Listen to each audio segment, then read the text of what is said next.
Okay, today we're going to be talking about the Potosi deposit um, in Bolivia, and this is the world's largest silver deposit. It was mined for hundreds of years and has extremely high grades. Initially, the grades were as high as 7,000 ounces per ton, and it's estimated that over 1 billion ounces of silver were taken from this deposit, and some estimates have it as high as 2 billion. Over the course of the video, we're going to have a look at an aerial view of the area. We'll find the location, talk a little bit of the geology that we can see on the surface view, and then we'll talk about an idealized cross-section, go briefly into how the deposit was formed, and then we'll look at some ore samples and talk about what we're seeing in the ore samples. One of those ore samples is the image you have in front of you here. All right, so what we're looking at here is the location of the Potosi deposit.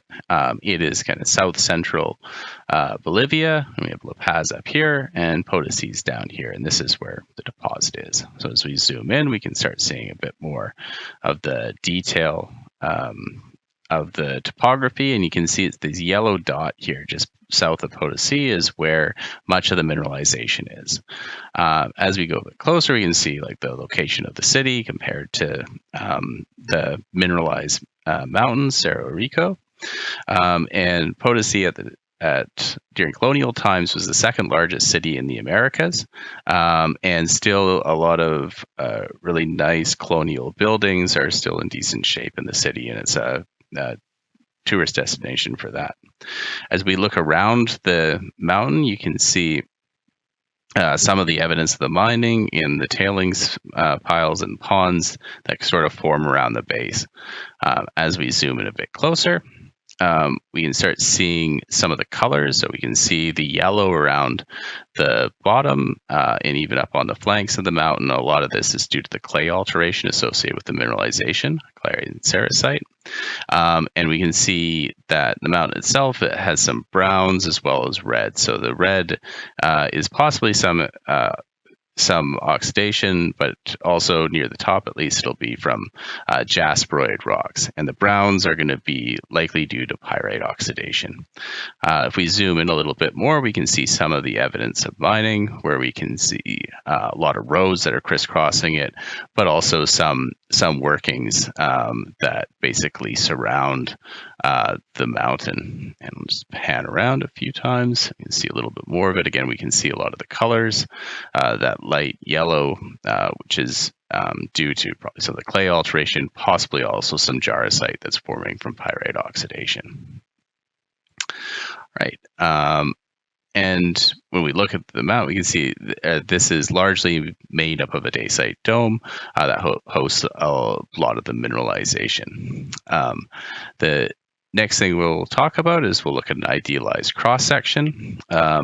And what I'm going to tell you is largely based on a paper by Bartos in 2000 in the journal Economic Geology. So we'll just move on and talk about that. Here we're looking at an idealized cross-section of the deposit, so we can see kind of the flanks of the hill, the top of the hill down. Now the core of the hill is this dacite porphyry, and this intruded into surrounding sediments and volcanic clastic rocks. So there's a lot of Ordovician shale, and then there's some tuffs and similar formations a little bit higher in the sequence.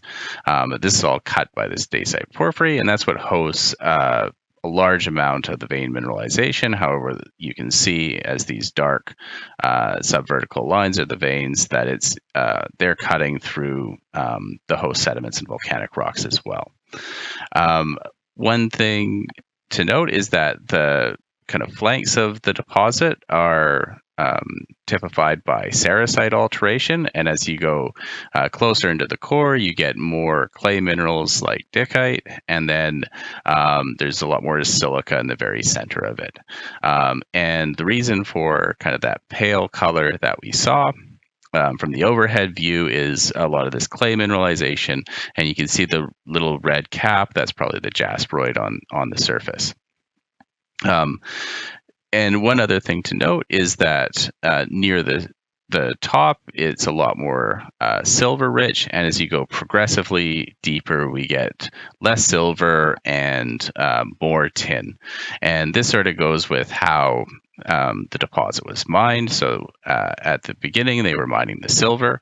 Part of this is because that's the metal that was most valuable at the time, but also that it's more the near surface deposits are silver rich, and as they progressively mined, they mine deeper and more for tin rather than silver. So this transition sort of happened in the 1920s. And this also, the focus to tin was also because the bottom dropped out of the silver market at that time. So the tin was also more valuable to mine. And next we'll go on and we'll look at a couple of samples, pretty close-up look at a couple of samples of this of the silver ore. All right, so we're going to look at a few deposits of high-grade sulfur ore from the Potosi deposit in Bolivia. And then at the end, I'm going to talk a little bit about the importance of this ore deposit in world history and why this is such an important ore deposit. So what we're looking here is a banded sulfide vein. So we're looking at pyrite on the edge, and then we're getting more sphalerite, and we're seeing some of these products here of chalcocite on the surface. So chalcocite is very copper rich.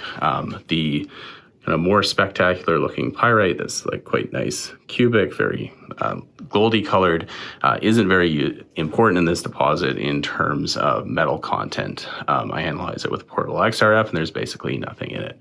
Whereas these kind of duller gray areas, some sphalerite in there, also quite a bit of chalcocite is where a lot of the silver is. So in these areas, we got numbers of several ounces per ton of silver, and this is the sort of thing that they were mining it for.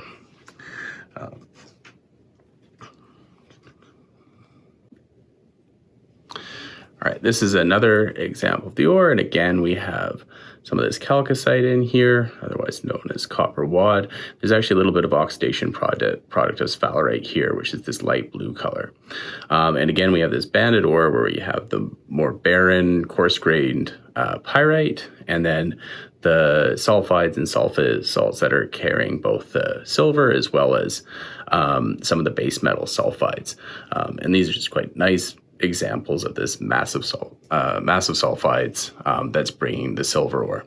Now, why this is important in terms of world history is that it's these mines that the Spaniards got a lot of the silver that they used to fund the trade with China to get tea and silks from China and bring them to Europe. And this is the reason why Argentina has its name. The mines themselves were in Bolivia, but the ore was transported down the Rio de la Plata, which means in Spanish, river of silver. And this is what gave Argentina its name, which is after the Latin argentum for silver.